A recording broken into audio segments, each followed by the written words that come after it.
Nay, mamasyal naman po tayo sa parke. Sige anak. Salamat, Nay. Nay, naalala ko po, lagi tayo na mamasyal dito kasama si tatay. At wala na sa atin ng tatay mo. Siguradong binabantayan niya tayo kasama ang Diyos sa langit. Nay, pwede po ba ako maglaro lang kasama ang mga bata? Sige anak. Salamat, Nay. Doon po kadalasan maglalaro. Ako mauna, ikaw sunod sa akin. Ito na ang bola. Harap na hangin dito sa parke.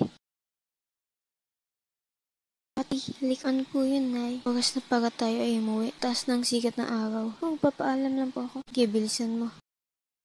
Nanay, sabi mo po dati, bibilan mo ako ng bagong damit. Yan po ang gusto ko. Anak, pasensya.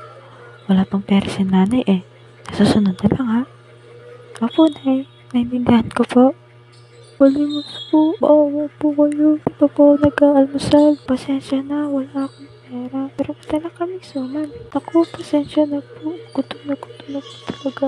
Halika na, Pati. Nay, may nakaiwan ng pitaka dito sa kabilang upuan. Buksan mo, tingnan natin kung kanina yan. Malaking halaga ito, Ara. Sino kaya ang nakaiwan? Maghintay lang tayo dito. Ang may-ari ng pitakang ito ay tiyak babalik dito. May nakita po ba kayong itim na pitaka na naiwan dito? Upo ako dito kanina. Baka nahulog ko. Anak, bigay mo na sa may-ari ang kanyang pitaka. Sir, ito ang pitaka mo. Ay, salamat sa Diyos. Mabait kang bata, nene. May gagawa ba ako para mapagantihan ang iyong katapatan? Sir, ginawa ko lang po ang tama. Hindi dapat angkin ang hindi atin at dapat lang po ibalik sa may-ari. Bilang pasasalamat at pabuya, halika na o tindahan ng damit. Pumili kayo ng inyong nais na damit at ako ang magbabayad. Nako, maraming salamat po.